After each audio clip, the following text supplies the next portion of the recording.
गांव के बाहर हाईवे से लगा एक पुराना ढाबा। ऊपर घास फूस की छत है, नीचे 2-4 चारपाइयां और लकड़ी की टेबल रखी है। सोमू बहुत ही ध्यान और प्यार से एक बड़े तांबे के पतीले में चिकन टिक्का बिरयानी बना रहा है। मसालों की शानदार खुशबू हवा में तैर रही है। गीता काउंटर पर बैठी गल्ले में रखे 5-10 रुपए के सिक्के गिन रही है।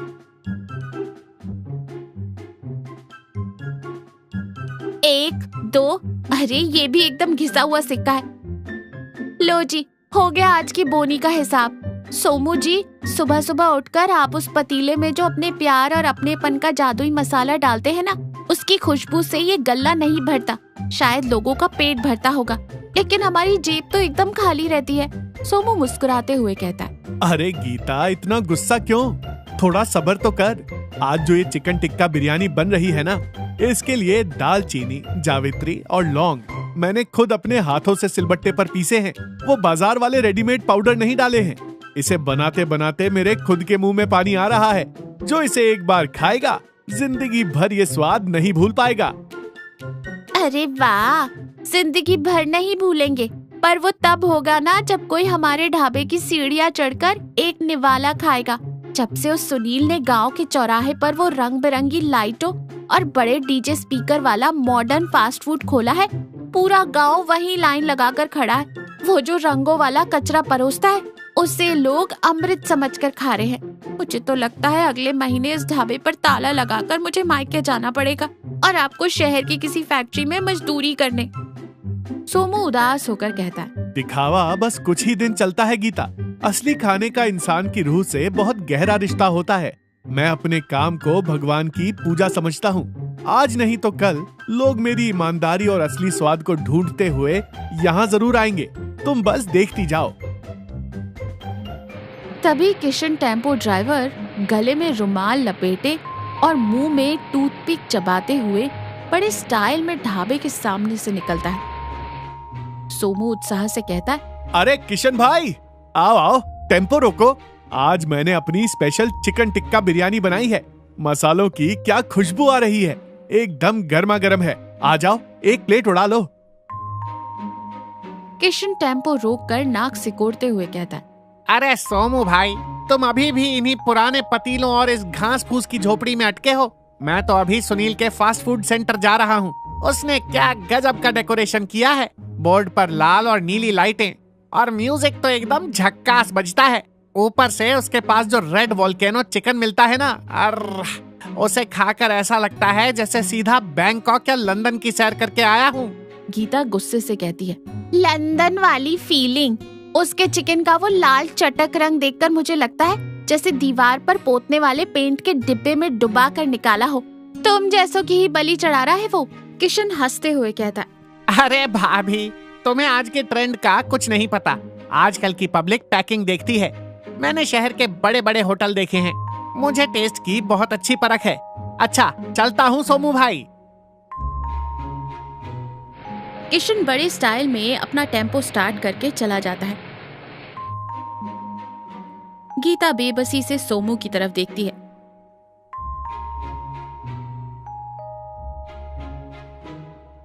गांव का चौराहा, एक बहुत ही भड़कीला स्टॉल जिस पर बड़े बड़े अक्षरों में सुपर फास्ट फूड लिखा है। दिन के उजाले में भी, और जहां दिन के उजाले में भी फालतू की लाइटें जल रही हैं। बड़े स्पीकर्स पर बहुत तेज शोर वाला गाना बज रहा है। सुनील नकली लेदर की जैकेट पहने, बालों में जेल लगाकर और हाथ में एक बड़ी सी घड़ी बांधे बड़े घमंड में खड़ा है। ग्राहकों के लिए एक बड़ा पंखा लगा है। किशन एक टेबल पर बैठा गहरे लाल रंग का और तेल में डूबा हुआ वोल्केनो चिकन का टुकड़ा खा रहा है। क्यों किशन बाबू, है ना एकदम रापचिक? इसका रंग देखा, सीधा बम्बई के 5 स्टार होटलों वाला स्पेशल कलर मंगाया है मैंने। और ऊपर से ये जो सफेद पाउडर छिड़का है ना, इसे अंग्रेजी में मैजिक मसाला कहते हैं। और ये जो प्लेट से धुआं निकल रहा है, इसे स्मोकी इफेक्ट बोला जाता है। अब्बा, टेस्ट तो बहुत बढ़िया है सुनील भाई, लेकिन गले में ऐसा लग रहा है जैसे किसी ने आग लगा दी हो। अंदर आते पूरी तरह से ऐंठ रही हैं यार। सुनील हंसते हुए बात को घुमाकर कहता है, अरे किशन बाबू यही तो मेरे मसालों का असली जादू है। शहर के लोग इसी तीखेपन के तो दीवाने हैं। खाते समय पसीना छूटना चाहिए, आंखों से पानी आना चाहिए, तभी तो खाने का असली किक मिलता है। वो बेचारा सोमू अपने उस टूटे फूटे ढाबे पर वही सिलबट्टे वाले पुराने मसाले ही तो खिलाता है। आजकल के जमाने में स्वाद से ज्यादा ये जरूरी है कि चीज दिखने में कितनी अट्रैक्टिव है। पैकिंग का जमाना है किशन बाबू, जो चमकता है वही बिकता है। किशन घबराकर टेबल पर रखा पानी का पूरा जग गटक जाता है। उसके चेहरे के हाव भाव से साफ पता चल रहा है कि उसे वो खाना बिल्कुल पसंद नहीं आ रहा।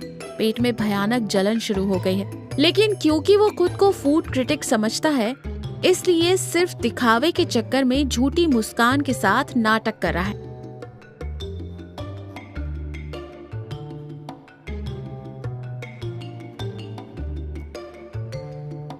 सोमू का ढाबा। सूरज ढल रहा है और माहौल बहुत शांत है। सोमू आज बहुत उदास होकर टेबल का कपड़ा साफ कर रहा है। सुबह की बनाई बिरयानी का पतीला अभी भी आधे से ज्यादा भरा हुआ है। तभी गीता उसके पास आकर बैठती है। आज उसके चेहरे पर भी वो पहले वाला गुस्सा नहीं है, बल्कि अपने पति की मेहनत को बर्बाद होता देख हमदर्दी है। वो कहती है, रहने दीजिए सोमू जी, कल से इतनी मेहनत करके बिरयानी बनाना बंद कीजिए। वैसे भी अब हमारे पास अच्छे मसाले खरीदने के पैसे नहीं बचे। हम बस सादी दाल रोटी बनाकर बेच लेंगे, दिहाड़ी मजदूरी तो खा ही लेंगे। आप इतनी लगन से खाना बनाते हैं और कोई खाने ही नहीं आता। मुझसे आपकी ये मायूसी अब और नहीं देखी जाती। सोमू एक गहरी सांस लेते हुए कहता है, गीता, तकलीफ मुझे इस बात की नहीं है कि मेरी बिरयानी नहीं बिकी। मेरा दिल इस बात से दुखता है कि लोग उस लाल रंग और शरीर को सड़ाने वाले केमिकल को असली खाना समझकर धोखा खा रहे हैं। क्या सच में लोगों को बेवकूफ बनाने वाला ये दिखावा मेरी ईमानदारी और मेहनत से जीत गया है? मुझे तो अब अपने ही हाथ के स्वाद पर शक होने लगा है गीता। तभी किशन अपना टेम्पो बाहर पार्क करता है और दौड़ते हुए ढाबे में घुसता है। उसने अपने पेट को दोनों हाथों से कसकर पकड़ा हुआ है और दर्द से करहा रहा है। उसका चेहरा पीला पड़ चुका है और वो पसीने से लथपथ है। वो कहता है, ओह ओह हे भगवान, मैं तो मर गया। सोमू भाई, गीता भाभी, एक गिलास गर्म पानी मिलेगा क्या? थोड़ा सा अजवाइन हो तो दे दो, मेरी तो जान निकल रही है। गीता पहले थोड़ा घबराती है, लेकिन फिर ताना मारते हुए कहती है, क्या हुआ किशन भाई? आज वो 5 स्टार वाला स्मोकी इफेक्ट वाला रेड वोल्केनो चिकन नहीं खाया? क्या हुआ? तुम्हारे पेट में वो वोल्केनो फट गया क्या? या अंदर बॉम्बे की लाइटें जलने लगी? बड़े बैंकॉक वाली फीलिंग ले रहे थे ना? किशन कुर्सी पर बेजान सा गिर जाता है। अरे गीता भाभी, हाथ जोड़ता हूँ, अब ताने मत मारो। मेरी हालत देखकर भी तुम्हें तरस नहीं आ रहा? 2 दिन से उस सुनील के ढाबे का वो रंग वाला कचरा और मैजिक पाउडर खा खाकर मेरे पेट में जैसे भूचाल आ गया है। अभी अस्पताल गया था, डॉक्टर ने बहुत बुरी तरह डांटा है। कहा है कि आंतों में भयंकर छाले पड़ गए हैं। अगर एक भी उल्टी सीधी चीज खाई तो सीधा अस्पताल में एडमिट करके पेट का ऑपरेशन करना पड़ेगा। मेरी तो जिंदगी बर्बाद हो गई भाभी। सोमू एकदम से खड़ा होता है और गीता को टोकता है। गीता, बेचारा इतनी तकलीफ में है, ये ताने देने का वक्त नहीं है। उसकी हालत तो देखो। सोमू अंदर जाता है और फटाफट एक चिकन टिक्का बिरयानी लेकर आता है और साथ में पेट को ठंडक देने वाला सादा दही का रायता लेकर आता है। किशन प्लेट को देखकर डरकर पीछे हटता है। अरे सोमू भाई, नहीं नहीं, डॉक्टर ने मुझे मसाले और मिर्च खाने से बिल्कुल मना किया है। मैं ये बिरयानी खाऊंगा तो पक्का मर जाऊंगा। सोमू मुस्कुराते हुए बहुत प्यार से किशन के कंधे पर हाथ रखकर कहता है, तुम बिल्कुल मत डरो किशन भाई, आंखें बंद करो और बस एक चम्मच खाकर तो देखो। मेरी इस बिरयानी में बाजार का कोई रंग, कोई मैजिक पाउडर या पेट को जलाने वाला कोई केमिकल नहीं है। इसे मैंने घर के शुद्ध और ताजे पिसे मसालों से लकड़ी की आंच पर पूरे 6 घंटे बहुत प्यार से पकाया है। ये तुम्हारे पेट की आग को शांत करेगी और तुम्हारी रूह को सुकून देगी। मुझ पर एक बार भरोसा करो। किशन झिझकते हुए और कांपते हाथों से एक चम्मच मुंह में रखता है और जैसे ही चबाता है, उसके चेहरे के भाव एकदम से बदल जाते हैं। सारा डर गायब हो जाता है और उसके चेहरे पर एक अजीब सा सुकून आ जाता है और वो आंखें बंद कर लेता है और आंखों में आंसू लिए कहता है, अरे सोमू भाई, ये क्या है? ये कोई बिरयानी नहीं, ये तो अमृत है। मुझे एकदम से ऐसा लग रहा है जैसे किसी त्योहार के दिन मेरी माँ ने मेरे लिए चूल्हे पर अपने हाथों से खाना बनाया हो। कोई जलन नहीं, कोई तीखापन नहीं, गले से एकदम मक्खन की तरह नीचे उतर रहा है। बहुत ही हल्का और एकदम खुशबूदार। मुझे अब समझ आ रहा है सोमू भाई कि दिखावे के चक्कर में मैंने कितनी बड़ी गलती की थी। किशन रोते हुए और बड़ी ही तेजी से कुछ ही पलों में पूरी प्लेट साफ कर देता है। सोमू का ढाबा। रात के 10 बज चुके हैं। चारों तरफ सन्नाटा है। सोमू और गीता ढाबे के बोर्ड की बत्ती बुझाकर चारपाई अंदर करते हुए ढाबा बंद करने की तैयारी कर रहे हैं। तभी अंधेरे में धीरे धीरे चलते हुए सुनील वहाँ आता है। सुनील ने आज अपनी वो नकली जैकेट नहीं पहनी है। उसके बाल भी बिखरे हुए हैं। उसका चेहरा बहुत उतरा है और वो शर्म से सर झुकाए कहता है, सोमू भाई, इतनी जल्दी ढाबा बढ़ा रहे हो? सोमू हैरानी से देखते हुए कहता है, हाँ सुनील भाई, बस बढ़ा रहे हैं। आओ बैठो। पर तुम यहाँ इस वक्त कैसे? इस टाइम तो तुम्हारे स्टॉल पर सबसे ज्यादा भीड़ होती है ना? तुम्हारा वो डीजे का शोर कहाँ है? और वो तुम्हारी नीली लाल लाइटें आज क्यों नहीं जल रही? वहाँ इतना अंधेरा क्यों है? सुनील एक कुर्सी पर धड़ाम से बैठते हुए अपना सिर पकड़ के कहता है, आज मेरे स्टॉल पर लगी उन भारी लाइटों के लोड की वजह से पूरे गांव का ट्रांसफार्मर उड़ गया सोमू भाई। बैकअप के लिए जो जनरेटर रखा था उसका तेल भी खत्म हो गया। जैसे ही लाइटें बुझी, एक भी ग्राहक मेरी दुकान पर नहीं रुका। सब अंधेरा देखकर मुंह मोड़कर आगे बढ़ गए। उस अंधेरे में मेरे खाने का वो लाल रंग किसी को नजर ही नहीं आया। गीता अंदर से स्टील के ग्लास में सादा पानी लेकर आती है और सुनील को देते हुए कहती है, अब देखा तुमने सुनील भाई, जब तक तुम्हारे उस खाने पर लाइटों की चकाचौंध पड़ रही थी, सिर्फ तब तक लोग तुम्हारे पास आए। वो तुम्हारे खाने का स्वाद नहीं था जिसने उन्हें खींचा था, वो तुम्हारी लाइटों का धोखा था। तुम्हारी दुकान की बुनियाद लोगों के भरोसे या स्वाद पर नहीं टिकी थी, वो बिजली के उन बल्बों पर टिकी थी। बिजली गई तो तुम्हारा बिजनेस भी बैठ गया। सुनील लंबी सांस लेते हुए कहता है, तुम बिल्कुल सच कह रही हो भाभी, तुम्हारी एक एक बात सच है। मुझे लगा कि बाहर से तड़क भड़क दिखाऊंगा तो लोग हमेशा मुझे सिर आंखों पर बिठाएंगे। मैंने मॉडर्न फूड के नाम पर लोगों को सिर्फ केमिकल वाला रंग और जहर बेचा है। चंद पैसों के लालच में मैंने लोगों की सेहत के साथ बहुत गंदा खेल खेला। आज मेरा सारा खाना वैसे ही बच गया। तुम्हें पता है, मुझे खुद अपने हाथों का वो खाना खाने की हिम्मत नहीं हुई। मुझे अपने आप से घिन आ रही है भाभी। मुझे बहुत तेज भूख लगी है सोमू भाई। सुबह से एक दाना नहीं खाया। क्या तुम्हारे पास कुछ खाने को बचा है? सोमू सुनील के पछतावे को देखकर बिना किसी गुस्से के कहता है, एक ढाबे वाले की चौखट तक चलकर आया कोई भी इंसान कभी भूखा नहीं लौटना चाहिए सुनील। यही हमारा धर्म है। तुम बस 2 मिनट बैठो। सोमू तेजी से अंदर जाता है और एक बड़ी सी प्लेट में अपनी स्पेशल चिकन टिक्का बिरयानी लेकर आता है। उसमें से गर्मा गर्म भाप निकल रही है और ताजे मसालों की महक आ रही है।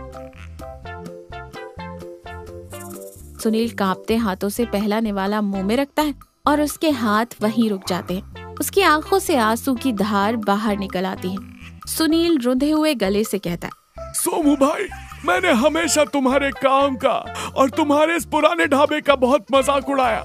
मैंने सोचा तुम किसी काम के नहीं हो, लेकिन अगर सच कहूँ ना तो तुम्हारे स्वाद के सामने मेरे वो सारे स्मोकी इफेक्ट, वो विदेशी मसाले और मेरी वो महंगी लाइटें सिर्फ एक कूड़े के ढेर जैसी हैं। तुमने सच में कभी अपने काम से बेईमानी नहीं की। तुमने बहुत ही साफ, पवित्र और लाजवाब खाना बनाया है। तुम्हारे हाथों में सच में जादू है सोमू। सुनील भाई, इंसान अच्छे कपड़े पहनकर और झूठ बोलकर कुछ दिन दिखावा कर सकता है, लेकिन खाना भगवान का रूप होता है। अन्न के साथ कभी भी दिखावा या बेईमानी नहीं करनी चाहिए। यही खाना इंसान के शरीर में जाकर खून बनाता है। अगर हम उसमें रंग और केमिकल मिलाकर उसे जहरीला कर देंगे तो हम इंसानियत के साथ गद्दारी करेंगे और उस पाप की सजा हमें जरूर मिलती है। मुझे माफ कर दो सोमू भाई। इतने दिन मेरे अहंकार ने मेरी आंख पर पट्टी बांध रखी थी। मेरी तुमसे गुजारिश है, क्या तुम मुझे सिखाओगे कि असली मसाले कैसे पीसे जाते हैं? और इतनी शिद्दत और प्यार से खाना कैसे बनाया जाता है। मैं अपनी गलती सुधारना चाहता हूँ। मैं वो सारे रंगों और केमिकल के डिब्बे अभी जाकर तालाब में फेंक दूंगा। मैं भी तुम्हारी तरह ईमानदारी से सिर उठाकर इज्जत की रोटी कमाना चाहता हूँ सोमू। सोमू और गीता एक दूसरे की तरफ देखते हैं। उनके चेहरे पर गर्व और खुशी की बात है। जरूर सिखाएंगे सुनील भाई, लेकिन पहले रोना बंद करो और इस प्लेट की सारी बिरयानी खत्म करो। और हाँ, कल से हमारी इस असली ढाबा बिरयानी की महक तुम्हारे उस बड़े चौराहे वाले सेंटर पर भी महकेगी। हम तीनों मिलकर बिजनेस करेंगे, लेकिन हाँ, उसमें कोई रंग, कोई मैजिक पाउडर और वो आंखें चौंधे आने वाली लाइट नहीं होगी। मंजूर है भाभी, मुझे 100% मंजूर है। कल से वहाँ कोई फालतू लाइटें नहीं जलेंगी। पूरे चौराहे पर सिर्फ इस असली स्वाद की खुशबू फैलेगी।